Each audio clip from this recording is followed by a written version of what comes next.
అందరికీ నమస్కారం. ఈరోజు మనం నాయకత్వం గురించి ఒక మంచి విషయం నేర్చుకుందామా? ఇది మనందరి జీవితంలో చాలా ఉపయోగపడుతుంది తెలుసా? ఒక లీడర్గా మన ముందు రెండు దారులుంటాయన్నమాట. ఒకటి, అయ్యో నేను లేకపోతే ఈ పని ఆగిపోతుంది అని అనుకోవడం.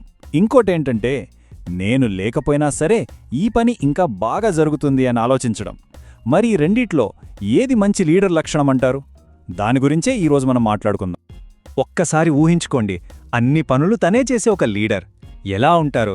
అచ్చం మన స్కూల్లో గ్రూప్ ప్రాజెక్ట్ మొత్తం ఒక్కరే చేసే స్టూడెంట్ లాగా, లేదా ఒక్కరోజు కూడా షాప్ ముయ్యలేని మన పక్కింటి అంకుల్లాగా. పాపం రోజంతా ఎంత టెన్షన్లో ఉంటారో కదా. చూడండి, మన చేతిలో ఒకేసారి చాలా లడ్డూలు పట్టుకోవడానికి ట్రై చేశామనుకోండి, ఏమవుతుంది? టప్ టప్ మని అన్నీ కింద పడిపోతాయి కదా. అలాగే ఒకే వ్యక్తి అన్నీ కంట్రోల్ చేయాలని చూస్తే ఆ లీడర్ పాపం త్వరగా అలసిపోతారు. వాళ్ల టీమేమో ఏ పని చేయకుండా సోమరిగా తయారవుతుంది. ఇంకా ముఖ్యంగా ఆ పని అక్కడితోనే ఆగిపోతుంది, ముందుకు వెళ్లదు. అయితే మరి దీనికి అసలైన సీక్రెట్ ఏంటో తెలుసా? నిజమైన బలం అన్ని మనం చేయడంలో లేదు, మనవాళ్లని బలంగా నమ్మకంగా తయారు చేయడంలో ఉంది. ఎంత మంచి ఆలోచన కదూ! ఇది చాలా సింపుల్ నిజమండి. ఆలోచించండి, ఒక టీచరు ఒకేసారి క్లాస్లో ఉన్న అందరి స్టూడెంట్స్ నోట్బుక్స్ చూడగలరా? అస్సలు కుదరదు కదా. అలాగే ఒక లీడర్ కూడా ఒకేసారి అన్ని పనుల మీద దృష్టి పెట్టడం అస్సలు సాధ్యం కాదు. మరి దీనికి సొల్యూషన్ ఏంటి? చాలా సింపుల్. ఎక్కువ మందికి బాధ్యతలు ఇవ్వాలి. అచ్చం మన క్రికెట్ టీంలో కెప్టెన్ ఉంటాడు కదా, తనకి హెల్ప్ చేయడానికి వైస్ కెప్టెన్స్ని ఎలా పెట్టుకుంటాడో అలాగన్మాట. అప్పుడు పని చాలా ఈజీగా, ఫాస్ట్గా అయిపోతుంది. ఈ పద్ధతినే మనం డీసెంట్రలైజ్డ్ కమాండ్ అని అంటామన్నమాట. అంటే ఏంటో తెలుసా? మీ కింద చిన్న చిన్న లీడర్స్ని తయారు చేయడం, అంతే. అప్పుడు పని ఎప్పుడూ ఆగకుండా చక్కగా పెరుగుతూ ఉంటుంది. పేరు వినడానికేదో పెద్దగా ఉన్నా విషయం మాత్రం చాలా సింపుల్ కదూ. పాతకాలం ఆలోచన ఎలా ఉండేదంటే, అన్నీ నా కంట్రోల్లోనే ఉండాలి అని. ఇది టీంలో భయాన్ని క్రియేట్ చేస్తుంది. కానీ కొత్త ఆలోచన ఏంటో తెలుసా? వాళ్లకి ట్రైనింగ్ ఇద్దాం, వాళ్ళని నమ్ముదామని. ఇది అందరికీ కాన్ఫిడెన్స్ని, ఫ్రీడమ్ని ఇస్తుంది. సరే, ఇప్పుడు కొన్ని చిన్న చిన్న కథలు చూద్దాం. మనం చిన్నప్పుడు స్కూల్ బుక్స్లో చదువుకుంటాం కదా, అలాగనమాట.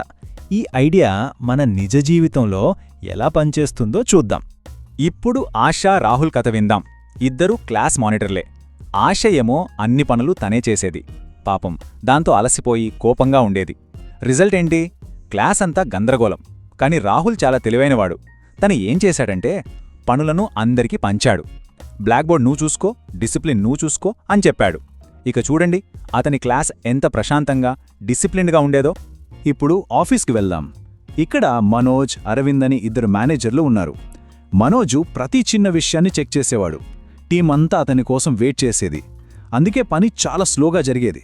కానీ అరవింద్ ఏం చేశాడో తెలుసా? తన టీం లీడర్స్కి ట్రైనింగ్ ఇచ్చి వాళ్ళని పూర్తిగా నమ్మాడు. ఫలితంగా పని చాలా ఫాస్ట్గా, మంచిగా జరిగింది. చూసారా? నమ్మకం ఉంటే పని ఒక నదిలా ఎంత సాఫీగా సాగిపోతుందో. చివరిగా ఇంకో ఉదాహరణ. సురేష్, రమేష్ ఇద్దరూ షాప్ ఓనర్స్. సురేష్కి ఎవరి మీద నమ్మకం లేదు. తను లేకపోతే షాప్ మూసేసేవాడు. దాంతో చాలా ఇబ్బంది పడ్డాడు. కాని రమేష్ ఒక సూపర్వైజర్కి మంచి ట్రైనింగ్ ఇచ్చాడు. తను లేకపోయినా షాప్ చక్కగా నడిచేది. ఫలితంగా ఏమైందో తెలుసా? రమేష్ తన వ్యాపారాన్ని ఇంకా పెద్దదిగా మార్చగలిగాడు. చూసారా? మంచి లీడర్స్ని తయారు చేస్తే ఒక చిన్న షాప్ కూడా ఎంత పెద్ద బిజినెస్గా మారుతుందో. అయితే ఈ ఐడియా ఏదో కొత్తది అనుకుంటున్నారేమో? అస్సలు కాదు. ఇది మనం ప్రకృతిలో, మన దేశ హీరోల దగ్గర, ఇలా ప్రతిచోటా చూడగలిగే ఒక గొప్ప సీక్రెట్ అన్నమాట. చూడండి, తేనెటీగలు ఎలా టీంవర్క్ చేస్తాయో, లేదా మన గ్రేట్ సోల్జర్స్ ఎలా తమ టీం మెంబర్స్ని నమ్ముతారో, వీళ్ళందరూ సక్సెస్ అవ్వడానికి ఇదే పవర్ఫుల్ ఐడియాను వాడతారు. ప్రకృతిలో, యుద్ధరంగంలో, మన రోజువారీ జీవితంలో, చివరికి ధీరుభాయ్ అంబానీ లాంటి లెజెండ్స్ జీవితంలో కూడా ఇదే ఫార్ములా కనిపిస్తుంది. సరే, ఇప్పుడు ఈ వండర్ఫుల్ ఐడియాను మన జీవితంలో ఎలా వాడుకోవాలో ఆలోచిద్దాం.